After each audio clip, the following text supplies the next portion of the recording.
Hello everyone, I hope you had a nice lunch. I'll start with telling you why I'm here. So last year I started researching the work of Ismar David, as Misha mentioned during my master's at Typophiles design in Reading. You can see me way back in the room there, working very hard. And this July I was very lucky to be chosen as a fellow researcher at the RIT collection where his archives are located. And this is how my daily routine looked. I would wake up in the morning, go to the library, a pile of boxes was waiting for me, and I was just digging through lots and lots of materials there. And it was heaven. I strongly recommend, if you have the chance, go and visit there. It's a wonderful place. I was focusing on the typeface design, but I could not stop being curious about all of the range of the work Ismar David did during the year. Like Misha said, calligraphy, lettering, illustration, book design, architectural design, and many more. So I stumbled upon these boxes full with greeting cards, and I was overwhelmed with the variety of the visuals. And so I found myself going through the years and looking at Ismar's life work. And this is what I want to share with you today. But first, I was very curious about the greeting card itself and how that tradition came to be. So I want to tell you about Sir Henry Cole, who was an educator and a patron of the arts in Victorian England. He was also the founder of the V&A in London, and he also had many, many friends. And the custom back then was to write letters for Christmas and New Year's Eve. And with the advancement of the postal system, it grew even more popular. So it was considered also impolite not to answer to those letters.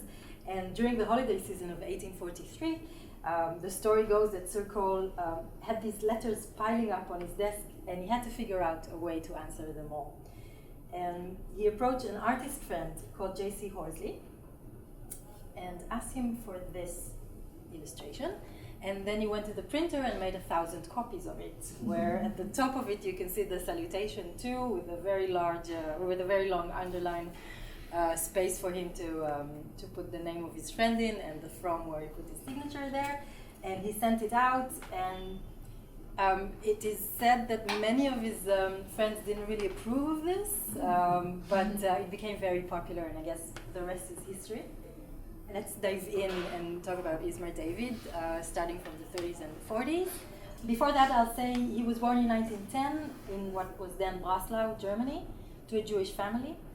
He went to Berlin to study art and craft and decorative painting at the Berlin Charlottenburg School.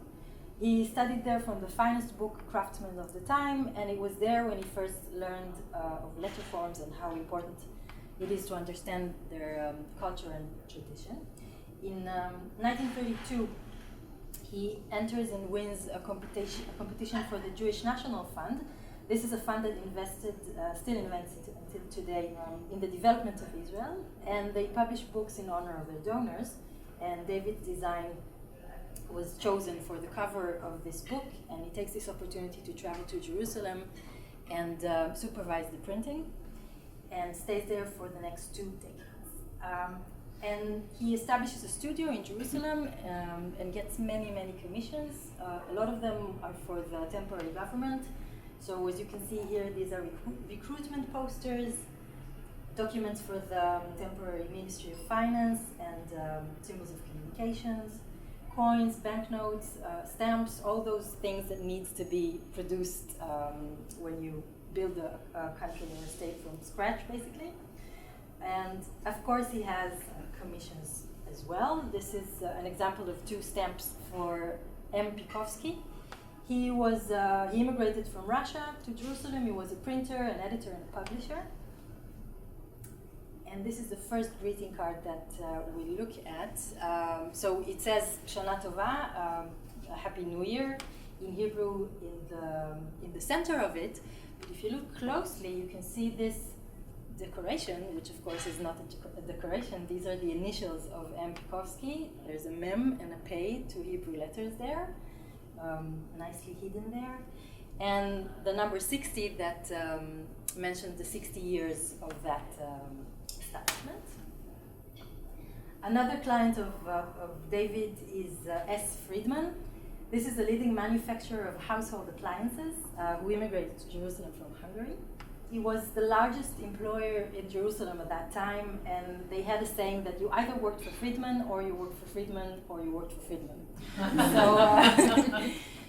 Ismar David also worked for Friedman, and this is another New Year's greeting in Hebrew that we see. And of course, there's much more to see when we look at it with attention, because what I'm showing you here is the logo that Ismar David designed for this company, and it illustrates Mr. Friedman and two of his sons. They were the founders of the company, and you can see how that gets this translation, which is joyful and calligraphic, and two of his sons are holding a bouquet and another New Year's greeting in their hands, just for the purposes of this card. And another thing is, we can see an earlier version of the David Hebrew italic, which is a thing, and I think one of my favorite parts of David's process when he designed his typeface family. He would used to test his sketches. He knew how innovative those letter shapes are, and he used to incorporate them in his commercial work. So this is another example on an ad that he would just use to cut and paste the letters as if they were type, and he says the responses were very good, so we're very happy about that. These are some sketches of the family that I recently found, just for the benefit of the type designers in the room. There's much to say about these, and this is the comprehensive typeface family, and please, if you're interested, come afterwards and ask me. I'll probably never shut up about it, but you're more than invited. And we're moving forward to the 50s and the 60s, and during the time that David is in Jerusalem, he makes several work-related trips to New York.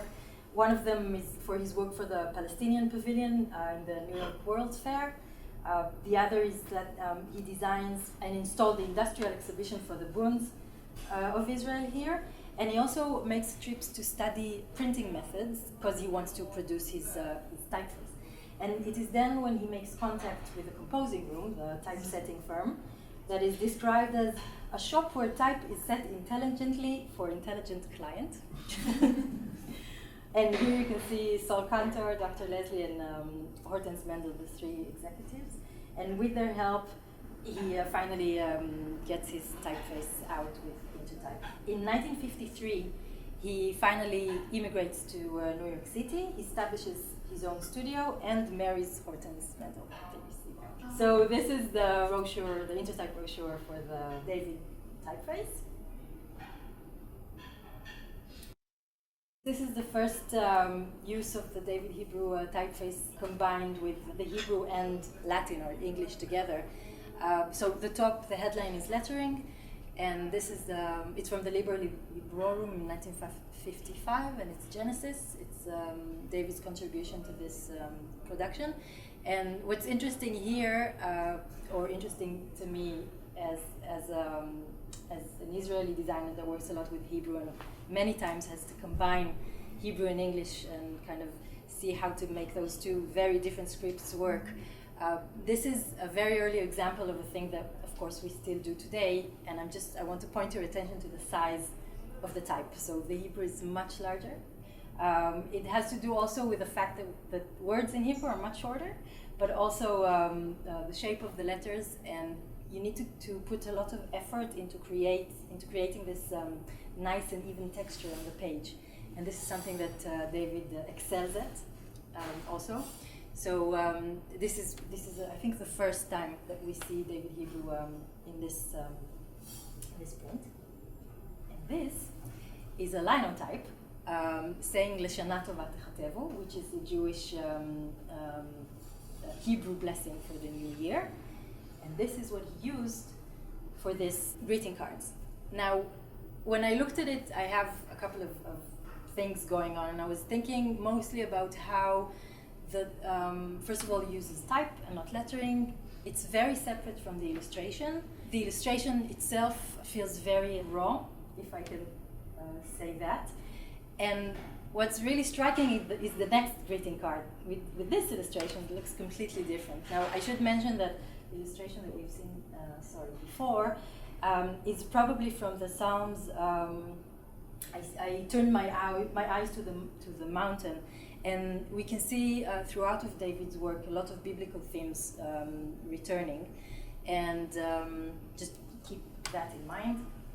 So this is King David's harp, and we see that on the cover. And again, this is lettering, but very separate and very different in style. This is not a greeting card, but I had to put this in. Because, of course, Ismar David was a typophile, and this is a keepsake that he prepared for Paul A. Bennett, who was an author, typographer, director of typography for a Linotype company, and a leading member. I probably, you know that by now. And on top of this being very clever, you all managed to read it.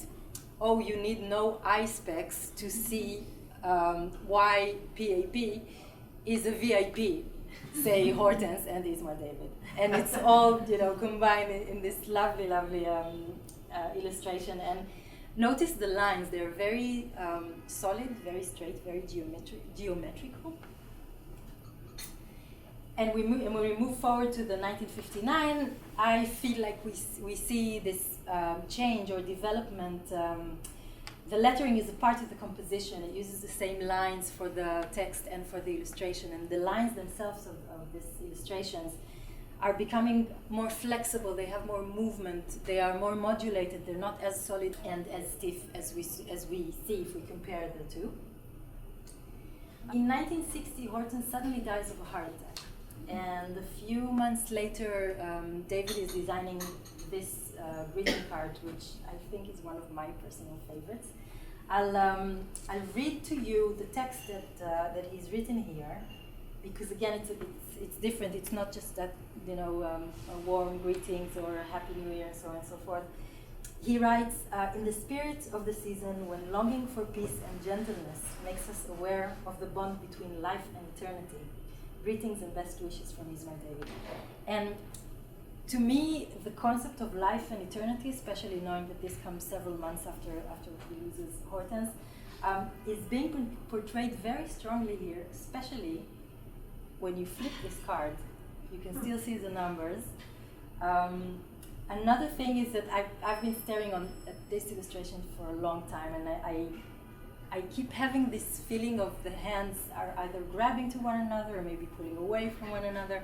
There's a lot of movement and a lot of details that are going on. And I think in general, from spending a lot of time of looking and staring and kind of having Ismar David work in front of my eyes, you can always get surprises. There's always like hidden treasures in it. This is the following greeting cards. A year later he marries Dorothy Hoffman. And you can see, again, the motif of the hands. Now it's very sturdy, it's very balanced, it's very safe. The lettering is at the bottom of the illustration and very, very neat. Ismar David established his studio in New York, and up until the 70s he works mainly for leading American publishers and designs book jackets and covers for almost 200 book covers. As Misha mentioned, I strongly recommend this wonderful book by Misha. You can get a lot of information and see it, have a deeper look at his designs. And if you're already looking for books, you can have a look at this wonderful book by Helen Brandschaft that has, again, more information and is showing wonderfully more of his work. And I'll have to take this opportunity to thank Helen for all of the information and the help that she gave me during my research. Okay, so we are at the 70s and the 80s. And the first thing I've noticed coming into this era is color. If we look at this greeting card, we see that the lettering is split into the Hebrew and the English, and David uses two different colors.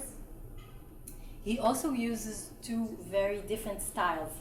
And again, to my eyes, which is, as a designer, trying to always find the balance or imbalance between the Hebrew and English, this is a wonderful design of kind of setting the hierarchies showing the Hebrew larger in a different style, but then having the Latin kind of accompany it in this wonderful and flowing composition. And if we're talking about colors, I have to mention another publication that was published in 1971. This is a limited editions club publication of Le Pensée. It's a collection of texts on theology and philosophy written by 17th century philosopher and mathematician Pascal. And for this publication, Ismar David creates a dozen full-page color illustrations printed in 6 spot colors, pre-separated, as you can see here. And he says that the whole concept for these illustrations and the use of the vivid colors was to accompany the thoughts of Pascal and not illustrate them literally. So we can see how David is using color, mastering this use of color in a very, very expressive way. This is another great example of a silkscreen poster. It was designed as part of a fundraiser for the Brotherhood Synagogue in New York, which we'll discuss a bit later.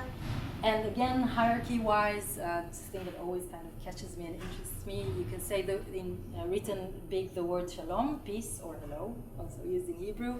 And this wonderful composition that kind of makes this connection between the two languages, and with the added color, this is quite a celebration. Around this time, he gets less and less commissions, and he invests most of his time developing his illustration in this particular linear style. And he focuses on the Psalms. This is a book that is a compilation of individual verses of the Hebrew Bible and the Christian Old Testament. And again, for comparison, we have King David harp. Again, so from the early 50s and then the late 70s, and you could see all the movement and the posture, and the lines are more complex and more modulated. And if you remember the theme of the mountain from the first greeting card that I show you, I think another, first of all, have a look at the lines, there's so much confident here, and of course more complex, but also look at the composition and the layers. So this is another motif that I showed earlier with the color illustrations, but of course it works wonderfully only in black in this linear style. And in 1973, the Union of American Hebrew Congregation commissions him to design a bilingual edition of the Book of Psalms, including all of his 58 illustrations. The illustration would be on one side, and then the Hebrew and the English on the other side. And here again, we have this wonderful treatment of the Hebrew and the English well balanced together. So nothing is more important than the other, but both of them work very balanced on the page. And I want to turn your attention to one particular Psalms. It's Psalm number 119. And here we have the Hebrew alphabet that are used to count the section of this Psalms. And I took the liberty of pulling just the letters out and putting them together. And to me, this was one of the most exciting things about exploring his linear style, because of course it can work for an alphabet as well, right? And this is so intricate and still very readable. Again, one of my personal favorites. And at the end of this book, the Hebrew word strong, we say chazak, appears, and we spell it with those 3 letters. And you would think, David already designed the full alphabet. He can just, use his letters and write this to end the book. But of course, he didn't do that. Instead, this is what he designed, this really nice decoration. Of course, it's not only a decoration, because these are the 3 words that spell the word chazak. So another hidden treasure then. And I'm showing you this book because throughout that time, David uses these illustrations in many, many different ways in treatment, with different letterings and different styles. He uses it before the publication of the book and also after. but you can really see a lot of diversity here. This specific illustration is actually flipped for the purpose of this card, or maybe it was flipped before and then he flipped it for the purpose of the book. But again, everything is connected into one composition. And this one is in Hebrew. And again, with the Hebrew blessing, Leshana Tova Tichtavu. And I have to point out the fact that the Hebrew year is following the Jewish calendar, which is different than the Christian calendar. So the holidays for the Jews happen around September. And that means that Ismar David would design a set of Jewish New Year's card around the time of September. So this is an example of using this specific illustration for from the Psalms and pairing it with this Hebrew lettering. So more example of Hebrew lettering where you see the Hebrew dominates this composition in a, again, very new style. You can have the sketches here. And you see how again, the English takes, this less dominant part of these specific greetings. And when we come to the 1980s, we have this beautiful greeting. Have a look at that. So I found this is a greeting from Dorothy and Ismar. But then I found this.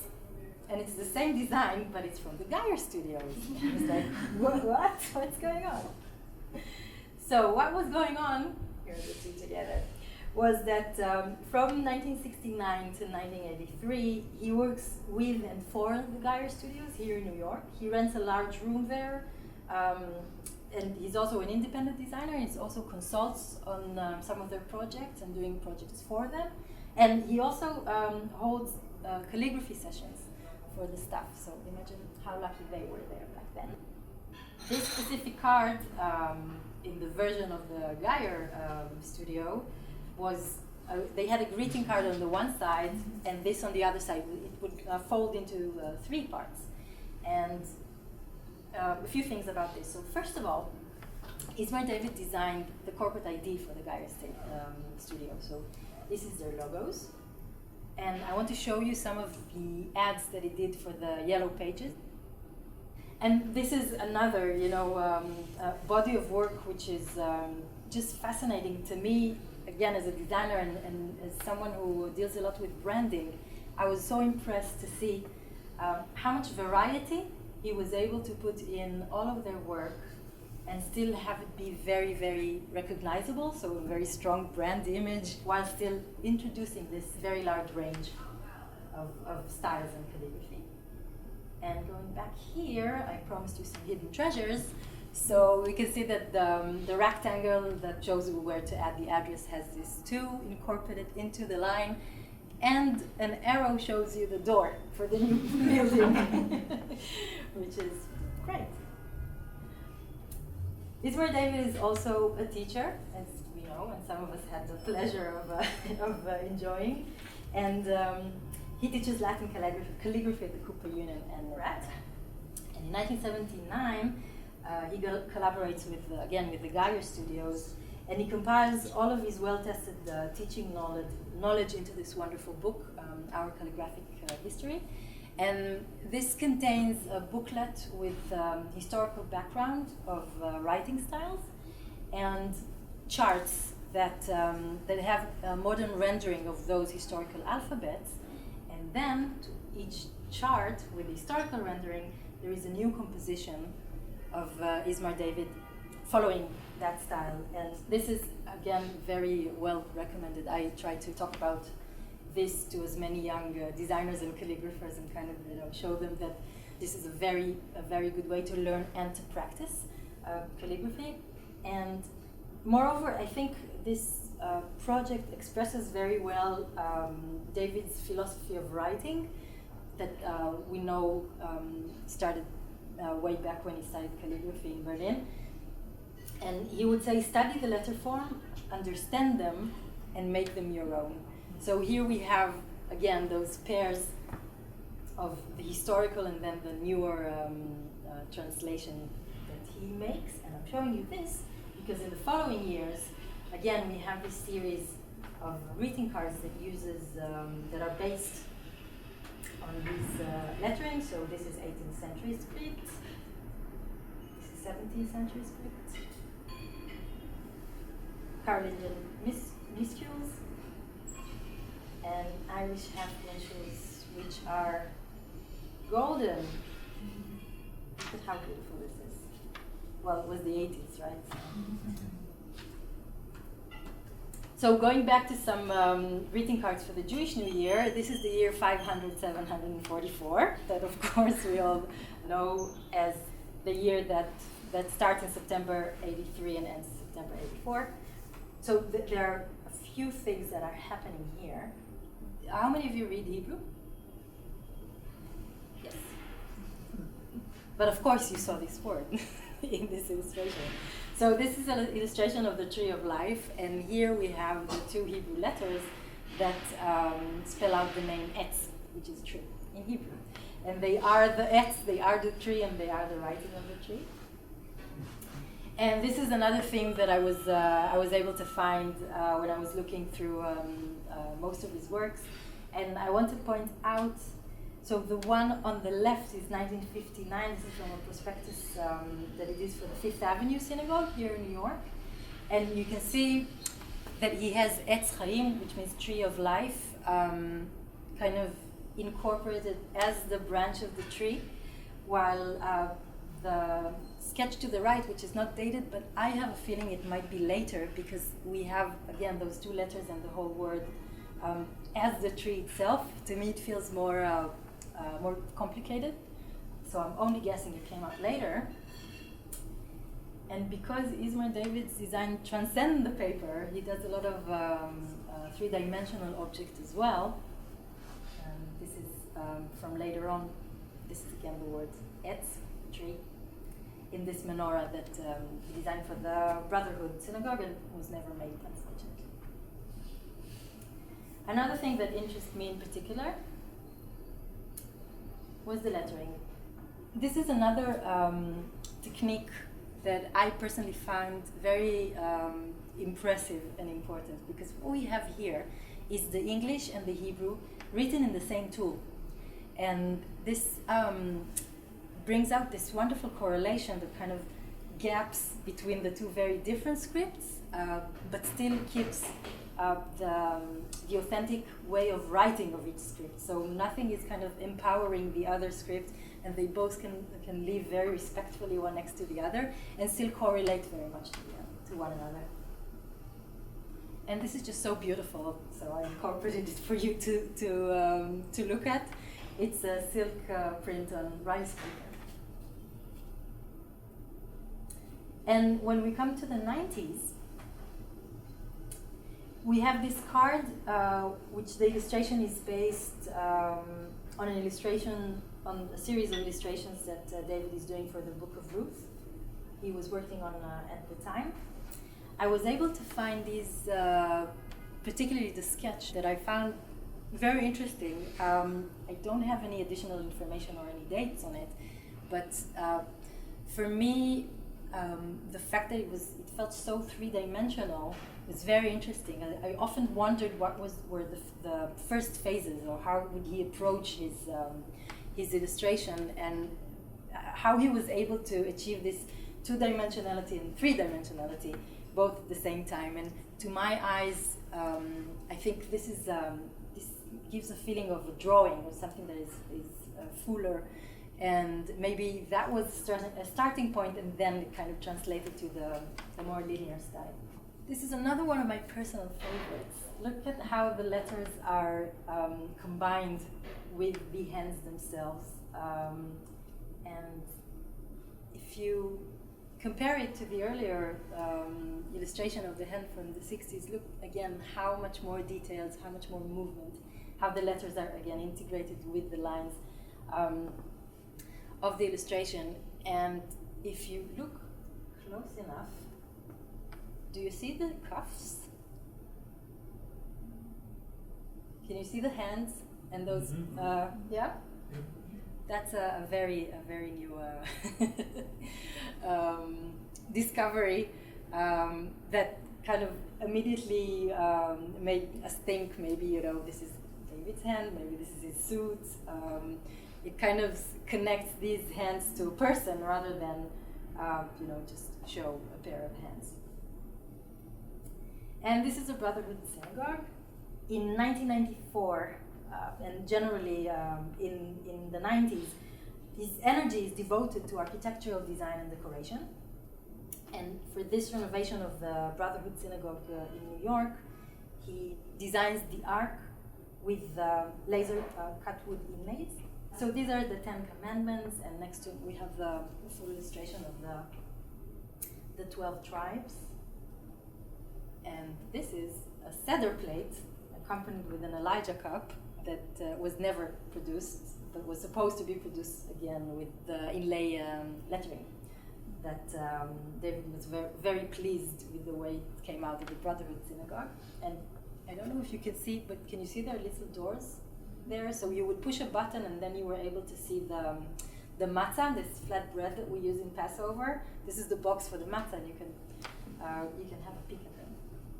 And since I'm mentioning a cup, this is from 1984, and it's for Stuben Crystal Company. It's a cup for a kiddush, for another Jewish ceremony. And I found these sketches, and again, this was fascinating to me because we have another Hebrew blessing in another style, but the illustration of the vine leaf and the grapes, the top one is the one that was actually used at the end. You can see, and it's very round and not very typical, let's say, to David's style as we've seen up until now. But I found that sketch also that is very much what we would have expected him to do. And again, many questions rises. Maybe the rounder one was working better with this specific style of letters. Maybe there was technical constraints. Who knows? But I was very happy to see that there was, all these variations. And this is a card that David sent in 1979. So I'm going a little bit back because I want to describe to you this project that he's been working on since 1965. So what you saw in the card is actually this inscription in marble. And this is in the Pinelawn Memorial Park. It's in Long Island, and Ismar David planned the layout of the park, including fountains, which we can see here in a closer view, the mausoleums, building complexes, their interiors, numerous inscriptions, and wall decorations, and just architectural features around this park. And this is a wall mural with a prayer of St. Francis of Assisi. You can also see this illustration in this beautiful poster. And this is also Ismar David's last greeting card from 1996. He passed away a few months, I think, after this. And in his last greeting card, he uses this text, who will usually be called to as a simple prayer for peace, and he wishes forgiveness and hope and joy. And I can sum up and tell you how fascinating and inspiring it was for me to study this work and to see the evolution of David's work through the years and how his techniques developed. And I have to tell you, I'm still investing most of my time in this research, and I'm always discovering new things. And if you have any additional information, please, I would love for you to share it with me. And I should also mention that this is the tip of the iceberg. There's so many things to see in its archives, works that he's done, and so many things that are all again hidden with those within them, those treasures. So I know that there's a lot of work for me to be doing. And before I say goodbye and thank you, I want to take you back to this year and back to the Carey collection at RIT. And back to this linotype that I showed you for the one of the first greeting cards. So I told you I found a linotype with a David Hebrew regular style and Hebrew greeting. I didn't tell you that next to it was another linotype with the italic style. And because the RIT and the Carey collection is such an amazing place, they are not only a library and they don't only have the rare book collections in the archive, they also have a working printing press. And it took me only 4 days to handset and prepare this greeting card using the original David italic. And I would love for you to have a greeting card for me as a keepsake. Thank you.